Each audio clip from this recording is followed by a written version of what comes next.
Alright guys, Scrappy again today. Hope you're doing well and enjoying your day so far. Roster mania continues to go crazy. Scump is talking about a few different factors, certainly whether OpTic are actually beatable next season with some of the teams that maybe are getting formed up and down the league right now. OpTic will probably find themselves again in a very nice position next year to continue the dominance they showed at the end of this season. But Scump also talking about FormaL, currently on the Halo side, but many Halo players have made it clear they may well look for a Call of Duty move at some point very soon, and could FormaL be in for a spectacular return come the start of Black Ops 7. Very much on Twitter your thoughts in the comments. Hit the like button if you enjoy. Subscribe if you're new as always. I would greatly appreciate it. First of all, we'll want to go through some Lion Man cards here. We've got a few to share for you all. This is Shotzzy's overall card, and he's got a 90 overall, which I think probably on the season is about right. I think it reflects his overall level pretty well. You know, some might say it's a bit low, but I think that would be a bit of recency bias, because for a large part of the season, Shotzzy was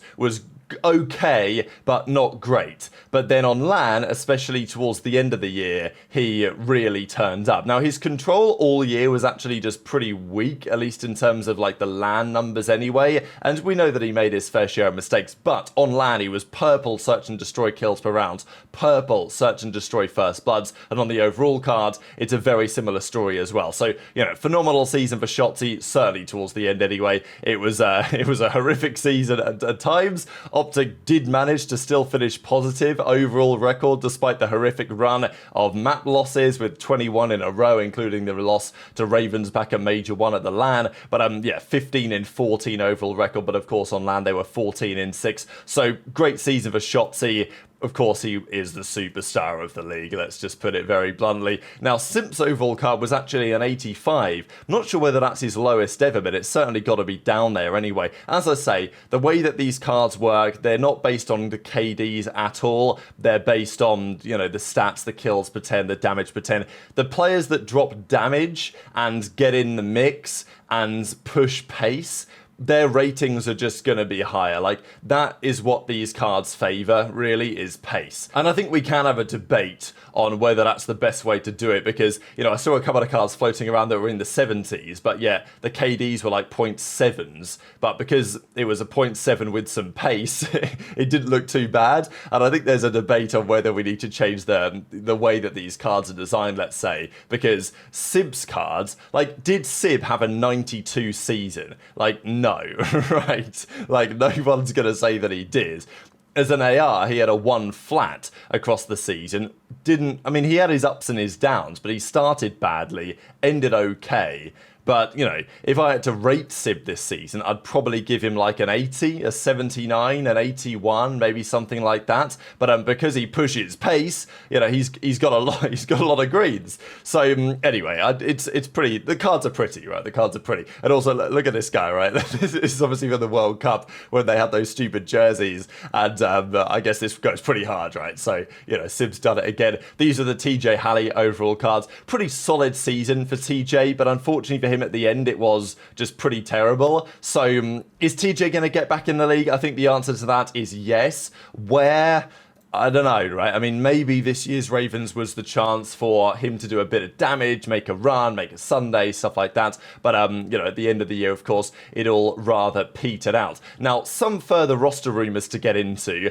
These aren't really rumours, these are just theories, and I mean, this is a pretty funny picture. I mean, presumably that's aBeZy, that's presumably Nastie, and then that, of course, is Ghosty on the far right, and that looks pretty hilarious. JoeDeceives actually does kind of look like JoeDeceives, but anyway, just some theories on what the team could be, because we think that aBeZy could well go to Toronto with JoeDeceives. I think that if I'm Toronto or Koi or whatever, like, that is what I would be looking to make happen.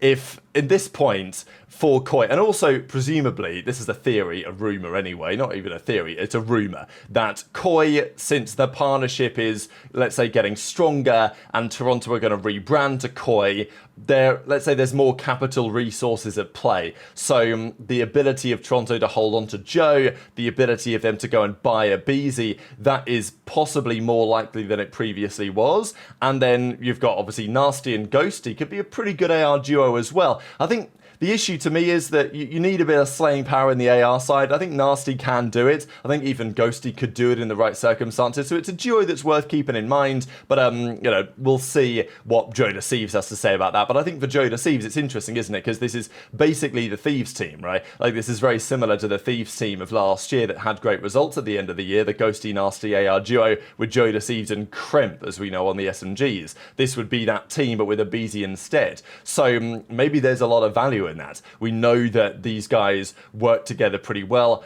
Beans isn't maybe so convinced this is a good idea. He's, of course, going to be looking for his spot next year as well. Now, a couple of words on the coaches, just on the OpTic side especially, right? Because as Brian Stat says, it's pretty wild that Karma became a coach, and within his second year of coaching, he's already got 2 rings. You know, he was the first player to win 2 rings as a player, and eventually became the first to win a 3rd.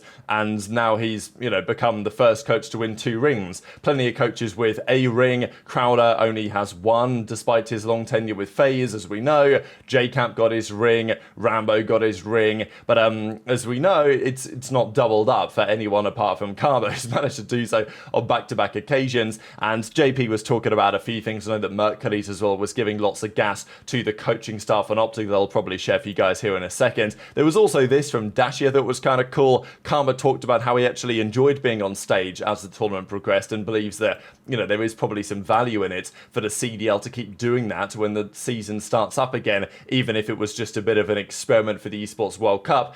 We might well see that when the CDL starts, and it could well be a good idea. Dashy says Buddy was Yoda on that stage. So, you know, not Yoda King, as we know. Maybe he's making a return to the CDL next year, but who knows where, if at all. But Karma was delivering the damage up on the stage. But the clip that I wanted to share for you guys was from Scump, talking about a fair few things, especially the future of FormaL and also the current OpTic team. So the current OpTic team is going nowhere, right? They just dominated the last 2 events of the year. Mercules, you know, the industry plant, the savior, whatever you want to call him, the messiah, I don't know, comes in, saves the team, the rest is history. How much can they achieve going forward with the teams that are currently being formed, with a lot of the talent all over the shop? Obviously, Thieves are trying to reform another super team for next year, but, you know, and obviously they're always going to be a threat with the level of talent that they've got. But what about some of the other teams? How competitive are some of the other teams going to be? Is this OpTic team just too good? Are they just too special, as Scump believes that they could do some serious damage? Like, next Dynasty talks are obviously going to be premature, but it's worth thinking about what this OpTic team is capable of as a quartet. So Scump gives his thoughts on that, and obviously FormaL is not going to play COD for OpTic if he is to come and play COD, because there's not going to be an opportunity available on the green wall right now. But FormaL could return. We know that Legends, Halo, excellent Halo player right now, is looking real prodigy, looking to come to COD. Other Halo players are seemingly in a similar position, because at the end of this year, the Halo season is basically over, but not just the season, but also Halo Infinite Competitive is over until the launch of the new Halo, more than likely. So therefore, many players are considering their options. Coming to Call of Duty is one of them, and if FormaL still wants to compete in something, and we know that he's an absolute competitive force on the map, then Call of Duty is the only option. Hold on, bro. Nah, DB5... Nah, he's low-key, the little like DB5 is saying so much, but so little. Bro, Zuma actually knows ball. One guy's gonna chow me right here. I'm gonna chop. Yeah, here. One shot. Open ironing. Open ironing. 2. Open, sit out. Open, one shot. Nastie, Abuzah. Help us open. Weak. Open dead. That's all open. They're gonna be open. Open heavy. He's like Nastie, Abuzah. Watch out. He's slid out. Another one. One more open. Like Lambo Secret. Like, he's literally him. Open ironing. 2. Like, he says so little, but so much. Like, Zuma's a ball knower, bro. I'm gonna chop. I swear. I don't know. A lot of pros are not counting names. Did we shake or no? Yep. No. I don't be. I mean, I try, but like, it's hard. It's low-key hard to count names, bro. Right now, this team is special. Okay, our team. I'm just gonna talk about us a little bit. There's no egos on the team, right? No egos. Mercules, the savior. I mean, we're gonna call him Mercules parentheses the savior. This team's special. I could see them winning multiple chips again next year. if they stick and if everything, obviously COD is COD, right? COD is COD. The game changes every year. No egos? Okay.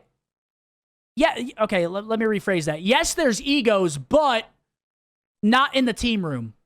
Okay? Obviously, every player... About, like, the scrim grind and like how much time you gotta put into it. It's that kind of like killed his passion, but... Yeah. Do you think he would want to? Because I would love to see Matt come back. I think Matt loves competing. I don't know if he loves competing enough to come back to COD, though, because COD's a different ball game, dude. Halo, they're a top 2 team in Halo, and they basically not walk to finals every event, but COD's a lot different of a beast, bro. Yeah. I don't know. I can see it going either way.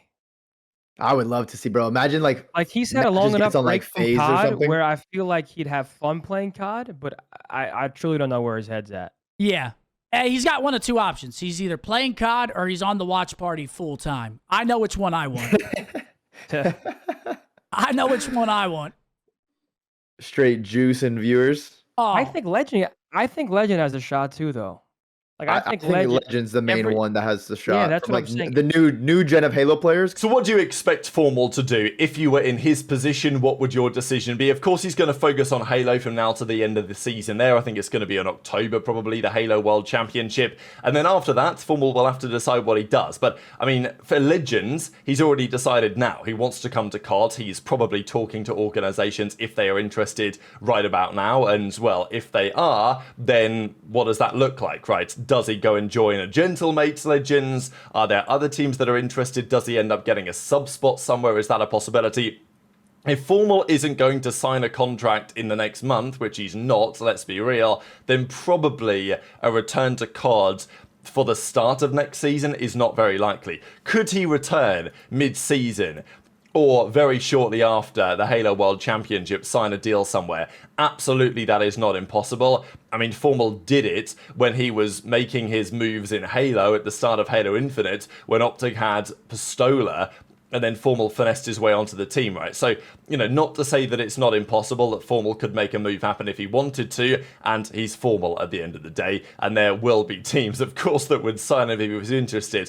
But we know that FormaL's made his comments clear over the last couple of years. He likes competing in Halo because it's much more chill than COD. They scrim like once a day. The level of pressure and intensity is not necessarily there on quite the same scale. But, as I say, FormaL is a very competitive machine, and when he retired from COD, he was obviously burned out of playing online COD all the time, and that was fair enough, and we thought maybe he's just going to retire and call it a day, but it became very clear that actually it was something that he enjoyed playing. He still absolutely had it within him to play at a high level, but also had it within him to compete on a high level again, and put in the time required to make that happen. Could a similar thing happen for COD again? Would it just be one step too far? Would it be too late at this point? Would Black Ops 7 really get him fired up in the same way that Halo Infinite did when it came out a couple of years ago? And of course, the old school CODs that FormaL played to a very high level. I think the chances are pretty slim. But Scump reveals what FormaL's going to do, right? Like, he's either going to sit on the watch party or he's going to play COD competitive. So it's absolutely an option for FormaL to come back. If he said that he was available, teams would absolutely talk to him. Does he want to leave OpTic? Because that's what it would take, right? Like, he's not going to play for OpTic, so he would have to leave and play for some other organization, or some sort of loan arrangement, I suppose, I'm sure could be figured out. But Scump says that, yeah, it's not an impossibility that FormaL decides to come back to COD, but by the time that that decision is potentially made, the rosters for next year are likely going to be pretty much sorted, and FormaL isn't going to want to go and play for the Ravens, right? Let's be real. The other point that Scump said, of course, was on the current OpTic team, what they are capable of right now, and also what they're capable of in the future. He says, I can see them winning multiple events next year. To be honest, for OpTic next year, anything less than multiple events is a failure, really, right? Like, given where that team, let's say there are 6 events next year, hopefully 7, but let's say there are 6. If OpTic just win 1, then, given what they are, reigning world champions, back-to-back champions, they would consider one, unless it's champs next year, unless they only win champs, in which case it's a success. But if OpTic next year win 1 major and nothing else, for where OpTic are, that's a failure of a season. So I think that Scump is right to say that, yeah, like it is a special team. It feels like a special team, and they absolutely should win multiple events next season. Like if they don't, there are questions there for sure. So, very much intrigued to your thoughts in the comments. Again, their success next year will likely depend, at least to some degree, on what teams are formed over the next few weeks. So very much intrigued to your thoughts in the comments. Hit the like button if you enjoyed. Subscribe if you're new. Take care. And I'll see you next time.